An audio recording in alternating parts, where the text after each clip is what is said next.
오늘 보실 성경 말씀은 요한복음 6장 36절로 50절까지 보시겠습니다. 그러나 내가 너희에게 이르기를 너희는 나를 보고도 믿지 아니하는도다 하였느니라.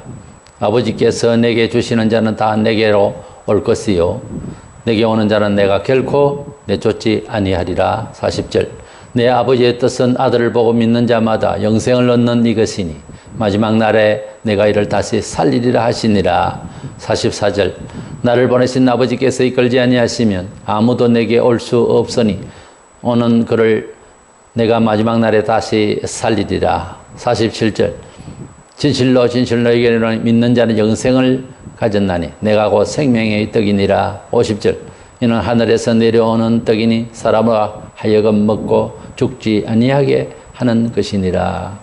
아멘.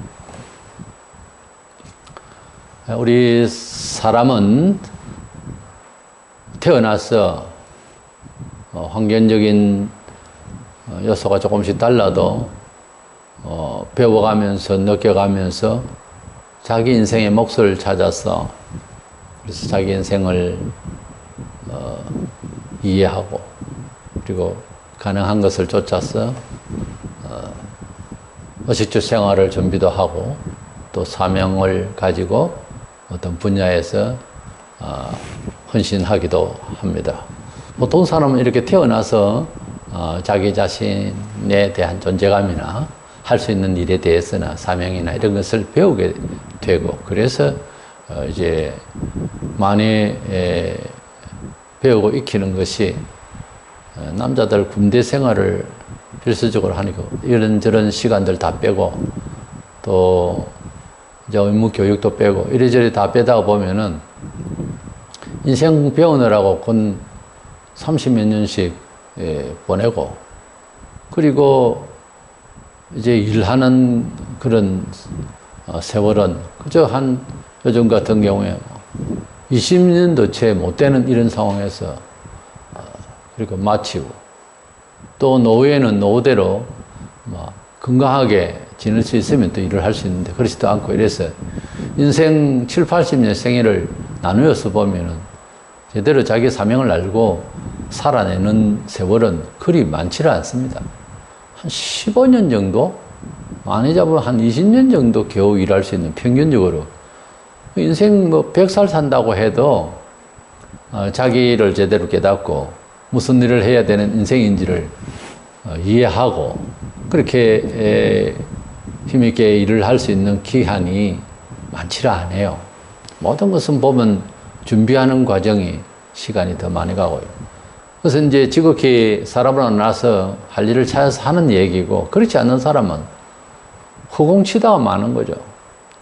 그렇게 인생이 허무할 수가 없습니다. 그런데 예수님께서는 이 세상에 나셔서 보통 사람들처럼 사시듯이 보였으나 어릴 때부터 태도가 좀 달랐고 나이 30에 전도를 나가셔서 일을 해내시는 것은 일반 사람들의 그런 행위가 아니었죠. 그러시는 가운데서 예수님은 자기 자신에 대한 존재감에 대해서 설명을 여러 번 하셨는데 그 중에 보면 스스로 이 세상에서 태어난 것이 아니고 하늘로부터 오셨고 그 예수님께서는 무엇보다 천지 만물의 주인 되신 하나님 아버지의 독생자로서 계시다가 이 죄 많은 곳에 내려오고 싶어서가 아니라 하나님께서 우리 사람을 구원하시려고 희생 제물로 이 세상에 보내셨다는 거예요. 그러니까 억지로 오셨다고 할까요? 순종하는 마음으로 오셨지 스스로 자원해서 오신 것은 아니었습니다. 하나님이 세상을 이처럼 사랑하사 독생자를 주셨다 그랬어요. 이래서 성자 예수께서는 이 세상에 오신 목적이 무엇인가를 이 본문에서 말씀해 주고 계신데 이 말씀을 다시 한번 상고하려고 합니다. 먼저는 우리가 알아야 될 것은 예수님을 믿게 되는 세월이 벌써 2018년이 되니까 2010몇 년 동안은 이 복음이 지금 온 세계에 전거되고 있는데 이 복음을 듣고 예수님께로 찾아 나와서 예수님이 나의 생명의 주님이 되시고 우리 사람은 한번 태어나면은 죽으면 끝이 아니고 영원히 사는 영생이 있구나. 몰라도 알아도 결국은 사후에는 또 예수 재림하시면 모두가 다 부활해서 일어나서 영원한 심판을 받게 되구나 하는 것을 이제 알게 되고 예수님을 구주로 믿게 되는데, 예수님을 믿으러 나오게 되는 것은 성경적으로 예수님이 말씀하신 내용으로 보면은 하나님께서 우리를 전도자를 통해 가지고 예수를 믿게 하신다는 거예요. 이것이 굉장히 신비로운 일이고, 또한 세상 중에서 가장 특혜라면 가장 큰 특혜예요. 특별 은총이에요. 이 사실을 알고 우리가 전도하고 우리 자신이 예수를 믿고 있고 그래야지, 내가 찾아왔다, 그래서 다른 사람들도 인간적으로 뭐 예수 종교를 가지라, 이렇게 되면 영생하고는 상관이 없는 사람이 되어버려요. 그래서 예수 믿고 있는 우리가 예배드리고 찬송하고 헌금하고 기독교인이라고 그러고 하는 사람으로서도 본인이 자아를 이해할 때에 하나님의 특별하신 은총으로 부르심을, 소명을 받아서, 콜링 받아서 주님을 영접할 수 있도록 하셨다 하는 차원에서 이해를 해야 됩니다. 그 하나님과 우리 사이의 관계에 대한 역사적 의의를 잘 알고 살아야 된다는 거예요. 예수를 믿는다. 물론 예수를 믿는다. 예수를 믿는다. 예수 하지만 예수는 아버지를 믿도록 하셨다니까요. 아버지의 목적을 얘기하러 오셨지, 예수 자신만을 중요하게 여기서는 될 일이 아니라 하나님 아버지를 모르면 안 되는 겁니다.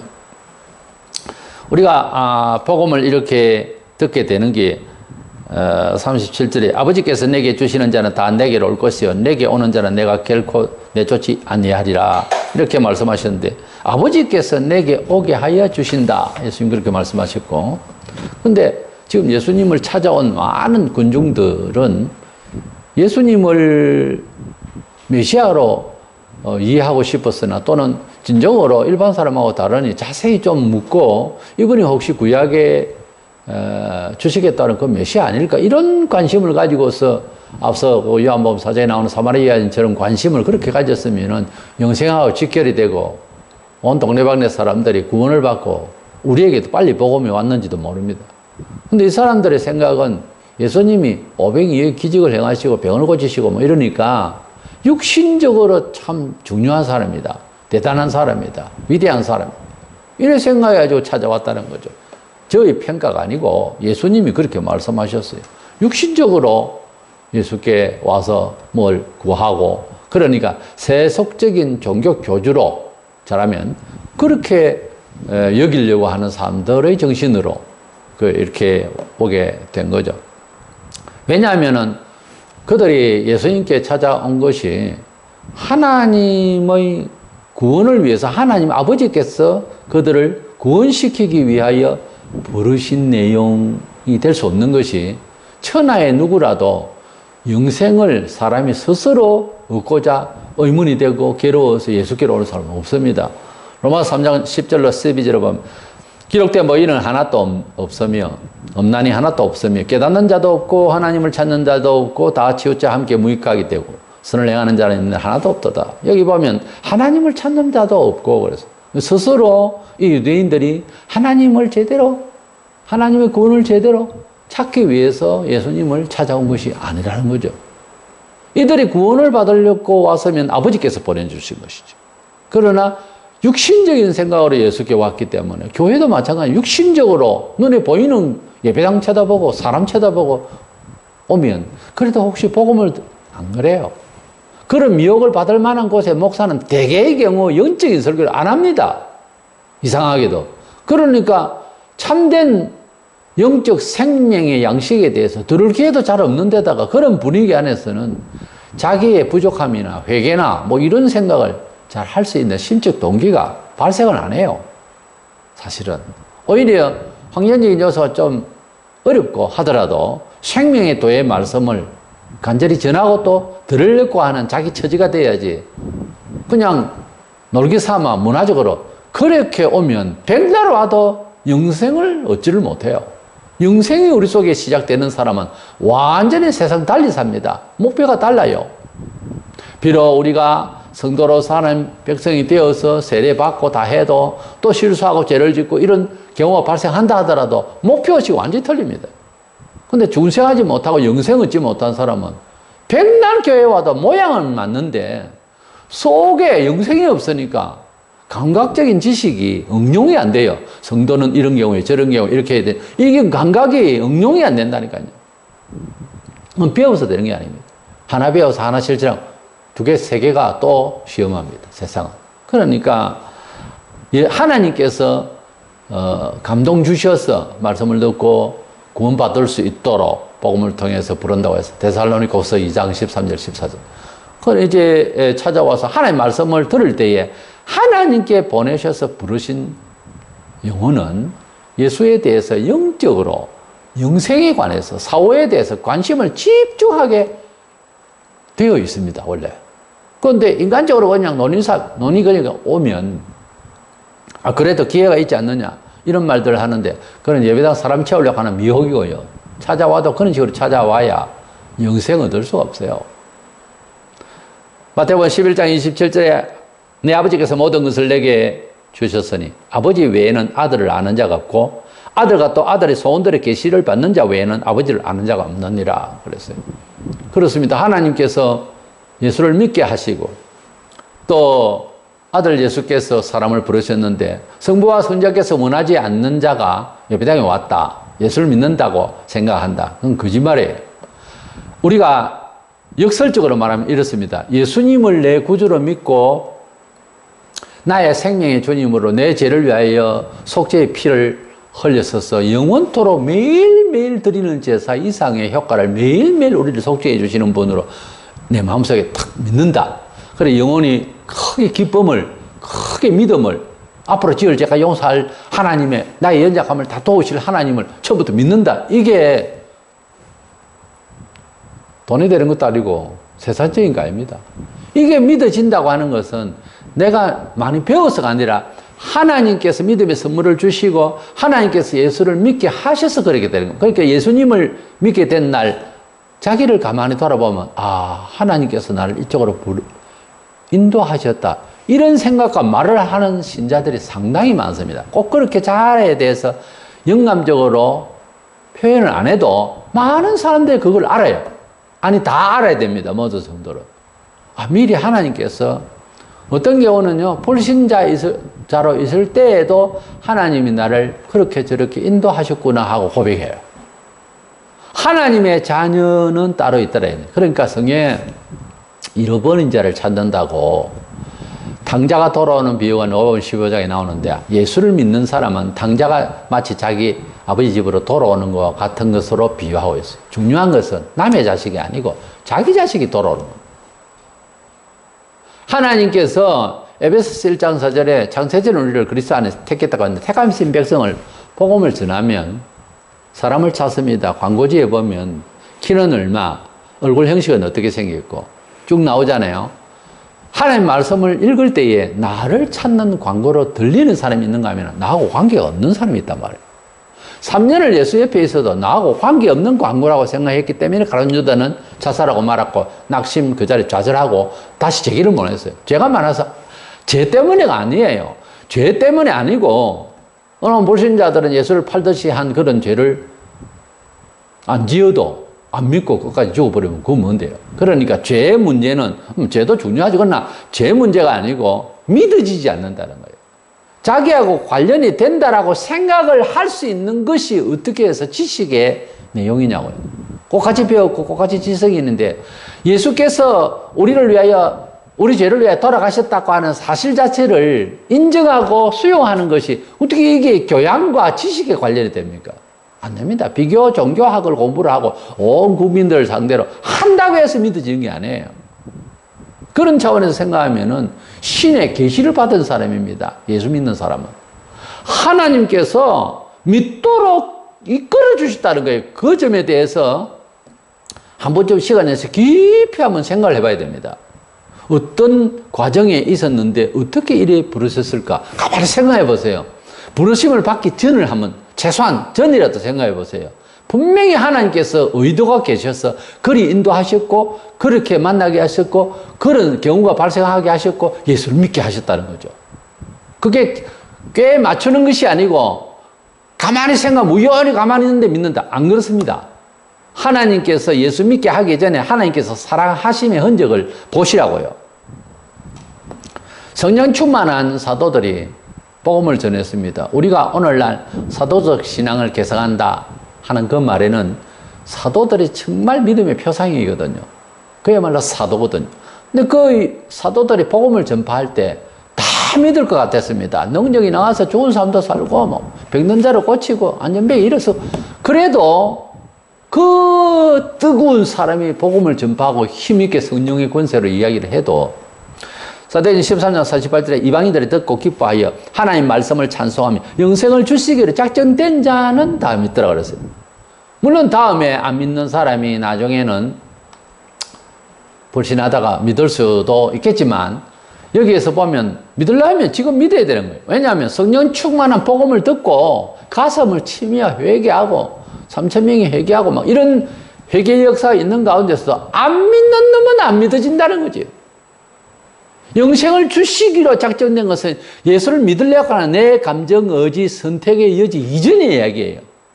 영생을 주시기로 하나님께서 작정된 자가 믿어진다는 것은 우리 사람의 의지의 판단에 복음을 듣고 판단의 작용으로 결과가 나온 것이 아니라는 전제지요.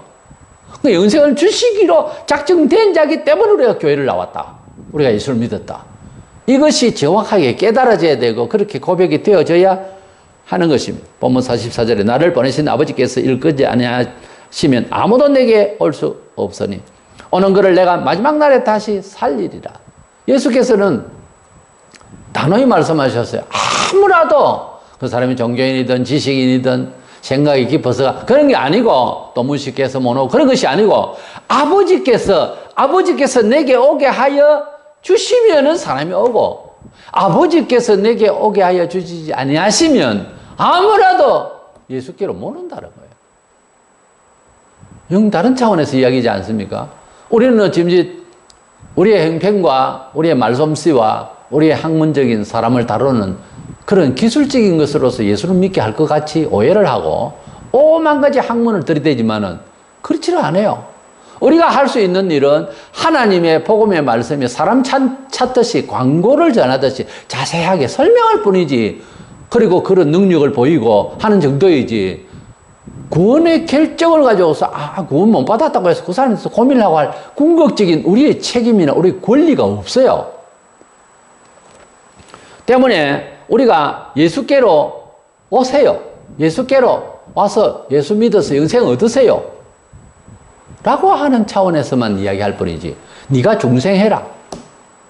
네가 거듭나야 된다. 거듭나라.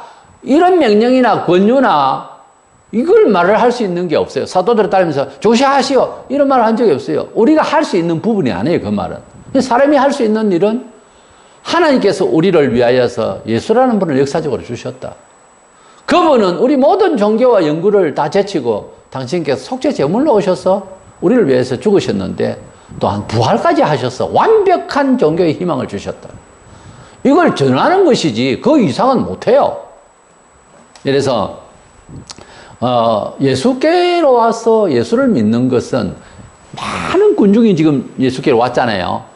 이렇게 인간적으로 와서는 구원받은 사람으로서 하나님의 소명을 받고 온 사람들은 아니라는 거죠.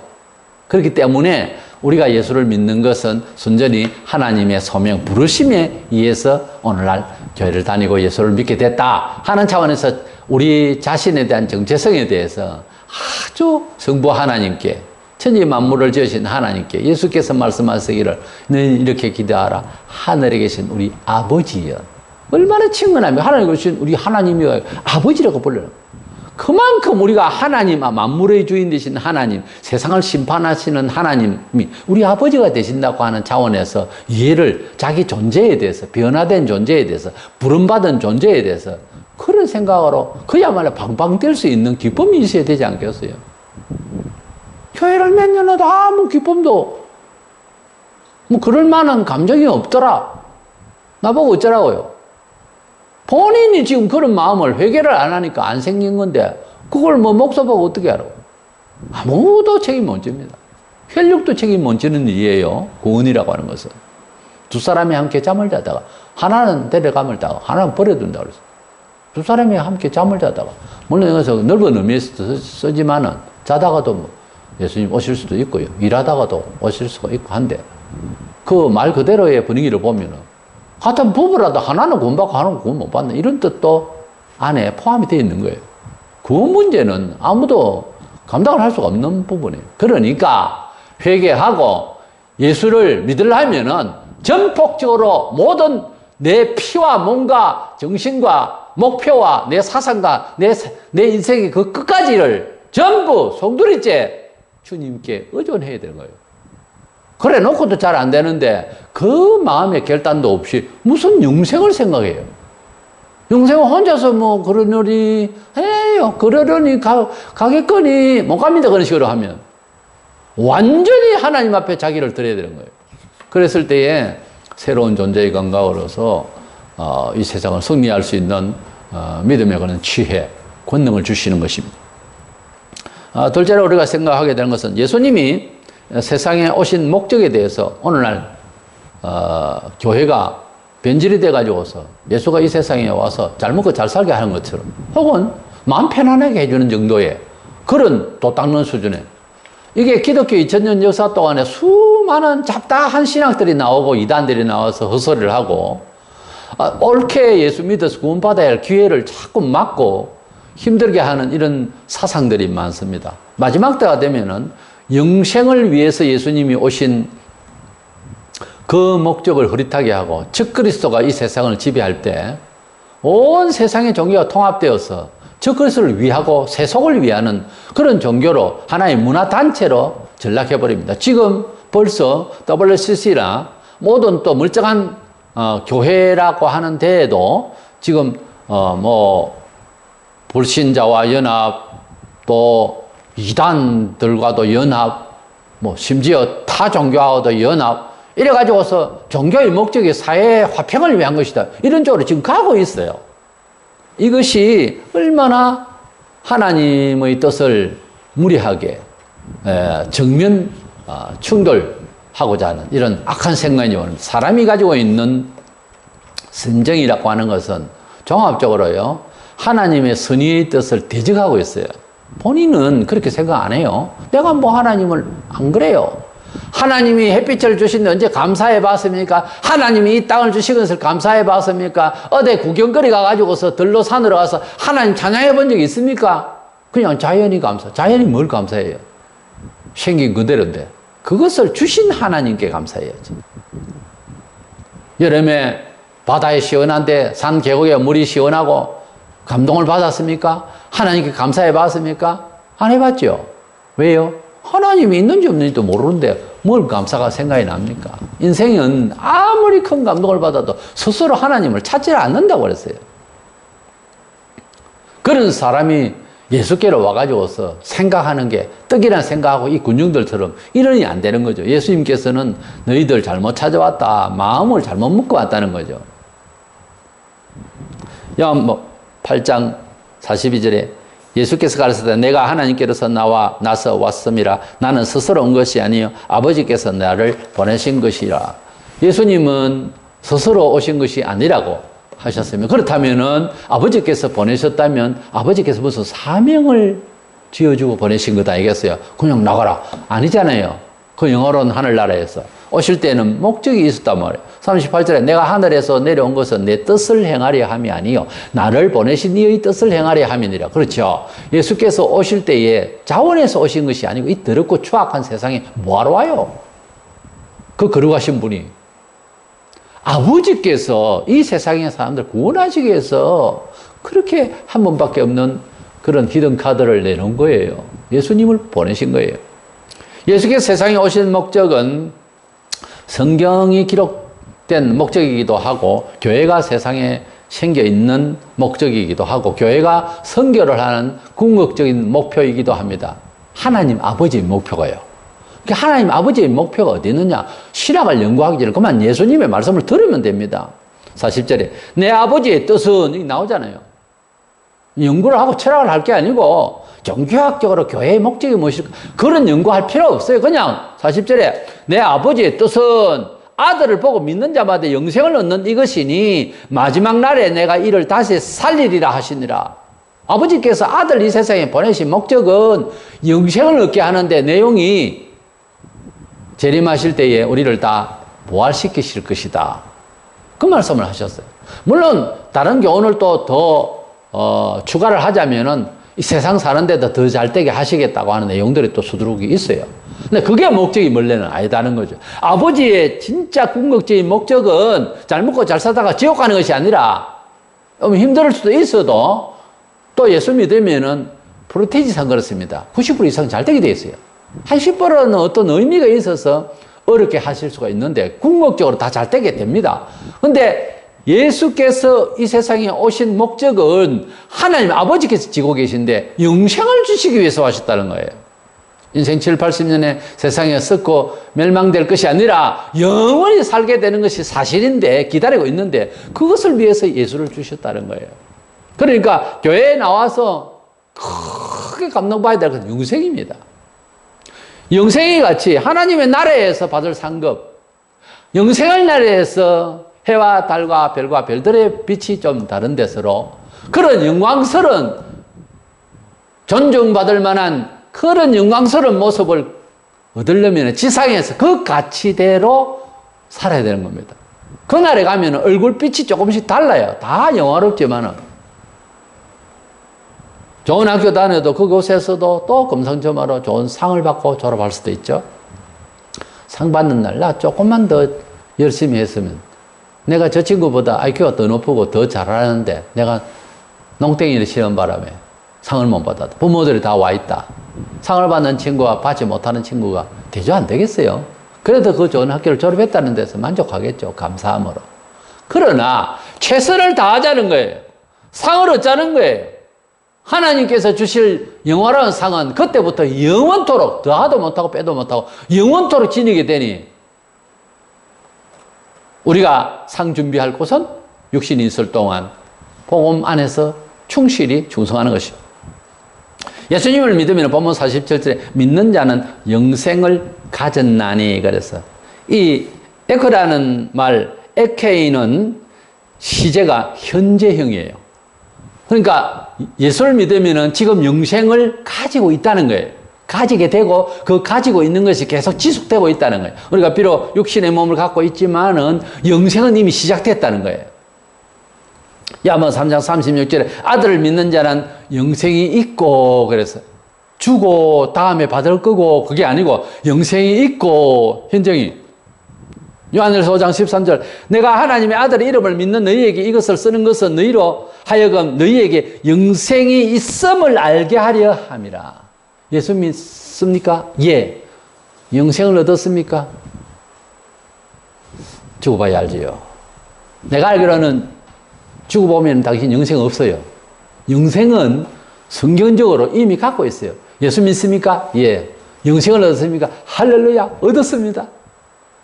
목사님 나는 영생을 얻었습니다. 이렇게 돼야지. 영생요. 죽어봐야 알지요. 죽어보면 내가 알기로는 7중 8구 당신은 구원 못 받았어요. 구원받을 사람이 입에서 그런 소리 하는 게 아닙니다. 성경이 나오잖아요. 아예. 영생은 예수 믿는 날 있음을 알게 하려 하노라 요한이 이렇게 말하셨어요. 이미 있는 거예요. 그것이 감각적으로 지식이 안 된다고 하는 것은 그 남이 가르쳐서 되는 일은 아니거든요. 그렇게 고백해라. 그렇게 간증해라. 그렇게 말해야 된다. 아니에요. 억지로 말하라 해가지고서 그것이 되는 것이 아니에요.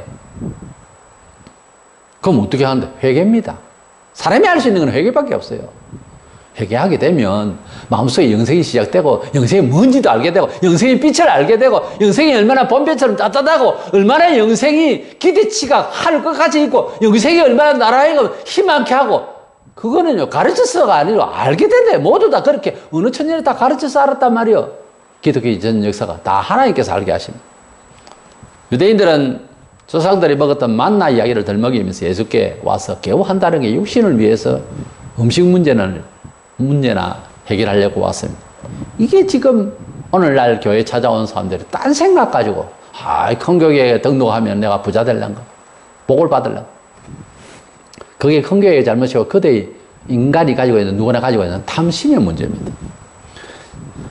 옛날에나 지금이나 크거나 작거나 예수께로 나오는 사람의 마음에는 영생에 대한 간절함이 없이는, 구원에 대한 간절함이 없이는, 그것은 밑받침이 속죄입니다. 죄를 회개하려고 하는 마음이 없이는, 사실 기독교는 상당히 경건한 종교예요. 차분한 종교예요. 자기를 돌아봐야 돼요. 흔해 빠진 생각을 가지고서 그냥 장난삼아 오고 가고 하는 것이 아닙니다. 사람이 하나님을 만난다고 하는 것은 거의 인생의 결정을 보려고 하는 일이에요. 찾아와서 주님을 이해를 해야지. 육신의 생각, 인간적인 생각, 인간관계의식, 그거 가지고 교회에서 잘 댕겨서 교인이다. 안수받고, 세례받고, 집 사도. 영생이 있습니까? 속에. 어떤 통계에 의하면은 40%도 안 돼요. 영생에 관련 가지고서 교회 나오는 사람이. 나는 그 통계 안 믿습니다. 10%도 안 된다고 봐요, 나는 지금. 우리가 예수께서 말씀하신 대로 믿는 것이 예수교입니다. 예수께서 말씀하신 것 중에 예수를 왜 믿느냐? 저는 당신 믿고 잘 돼보려고. 그건 당신 생각이고, 내가 믿고자 하는 예수가 나를 뭘로 알고 믿으라고 하잖아요. 예수 믿는다고 사람들이 우르르 찾아오니까 제자들에게 사람들이 나를 어떻게 생각하더냐? 물으셨잖아요. 이것은 신학적으로 말하자면 기독론적인 고백을 묻는 겁니다. 그 예수를 어떻게 생각하느냐 이거죠. 아니, 그냥 믿으면 되죠. 그건 당신이 저런 멀고 예배당 가까워서 얻는지 모르지만은 예수님을 믿을 때는 예수님이 말씀하시는 내가 누군 줄로 믿으라고 하는 말씀을 믿어야지. 그냥 내가 예수를 믿는데 그건 말이 안 되잖아요. 그 예수님 오늘 하신 말씀 중에 아버지께서 오게 하여 주시지 않으면 내게도 올 수 없고, 나를 찾으려면은 영생을 얻기 위해서 믿어야 된다. 아버지께서 그 일을 말하라고 이 세상에 나를 보냈거든. 그러니 너는 영생을 얻을 생각을 해야지 육신의 떡을 생각해서는 안 된다. 예수님이 지금 말씀하시잖아요. 그러므로 예수교는 세상을 더 잘 살고 화려하게 살고 종교적으로 살고 품위 있게 살라 하는 사람이 별로 인기 없는 종교예요. 교주예요. 사람입니다. 예수는 얼른 아무나 교양이나 지식이나 있으면 그래서 똑똑한 사람에게 얼른 이해될 수 있는 그런 분도 아니에요. 사람의 심보라는 것은 아무리 교양으로 쳐발라 놔도 악합니다. 탐심이 가득한 게 인간이에요. 사람이 근본적으로 뒤집어지는 건요, 이거 심리학적으로 교양으로 돌을 닦는다고 되는 거예요. 10년 공부 나무를 타버리라고. 안 됩니다. 하나님의 말씀 앞에 회개해야 됩니다. 자꾸 회개라고 회개 그런 소리를 하는데, 회개는 따로 있나, 다른 사람들은 다 그냥 교회 다니던데 싶어요. 영생을 좋게 마음속에 심기우고, 영혼이 거듭나서 이 세상 정치인제 사회 문화에 보이는 판단 능력이 달라지려면 회개해야 되는 거예요. 회개는 어떤 행적에 대한 죄를 회개하는 것도 회개지만은, 인간이 근본적으로 똥이다. 더러운 부패한 오물이다. 자아에 대해서 그렇게 생각하는 시간이 옵니다. 회개를 하기 시작하면. 난 괜찮아. 멀쩡해. 그 화장한 거죠. 화장을 지우세요. 난 멋있어. 비싼 옷을 입으니까 멋이 있지. 벗으세요. 세속적인 거 걸친 거, 세속적으로 일어나는 거, 명함에 박힌 거, 그거 다 내려놔야 됩니다. 그러면 여지없이 세상 중에 내같이 추악한 사람이 없구나. 그걸 나중에 고백해. 어떤 사람은 예수 믿고 30년도 가고요. 어떤 사람은 죽는 시간까지도 갑니다. 그건 너무 늦잖아요. 죽는 시간 좀 전에 가만히 생각해 보니까, 자신이 다 무너지는 겁니다. 이렇게 내가 죄인이구나. 나 같은 죄인이 없었구나. 너무 늦잖아요. 일생 교회 안에서 말만 많았고, 그렇게 살다가 죽는 날 좀 회개한다고. 목사도 그런 사람이 있어요. 제대로 순교하지 아니하고 친일식으로 혹은 순교를 피하고 이래 있다가 목회 잘한다고 인기 있다가 죽을 날쯤 돼서 아이고 내가 옛날에 잘못했어. 그러면 안 되지. 그게 무슨 회개요. 개인적 회개나 되려고 말해도 교회 공적으로는 아무 덕이 안 돼요. 그래가지고 우리는 세상에 오신 예수 그리스도를 제대로 이해할 때 내가 예수 믿는 존재 감각이 달라지고요. 세상이 달리 보입니다. 그리고 교회관이 분명해지고 참 경건하고 기묘한 아주 간절한 곳이구나 하는 것을 깨닫게 되죠. 교회는 축제의 분위기로 놀고 자빠진 그런 문화적 한 양상이 아닙니다. 교회라고 하는 것은 우리 예수님이 그 거룩하신 몸으로 하늘에서 내려오신 그 목적을 맞추어서 죄된 세상의 모든 것을 다 벗고 내려놓고 주님 앞에 온전히 영적으로 바라보고 이해하고 영적인 말씀을 받아 먹고 영원히 살찌워지는 곳입니다. 그런 점을 알고 성자께서 예수께서 이 세상에 오신 목적을 제대로 영생에 관해서 아버지께서 내려보내주신 선물로 안다면 우리가 예수 믿게 된 것조차도 너무 귀해야 됩니다. 자기 존재 감각에 대해서 성도의 본연의 그 정체성을 가지고 아주 자기 자신에 대해서 그렇게 시시하게 세상에 그렇게 보여져서는 안 된다고 말이에요. 너무너무 귀중한 하나님의 크신 사랑의 보혈의 은혜로 구원해 주신 이 영생을 소유한 사람이 허접스럽게 놀아가 되겠습니까? 시간 관리, 몸 관리, 삶의 모든 요소마다 이 귀중한 영적인 그런 영감을 뿜어내는 저와 여러분 되시기를 축원합니다.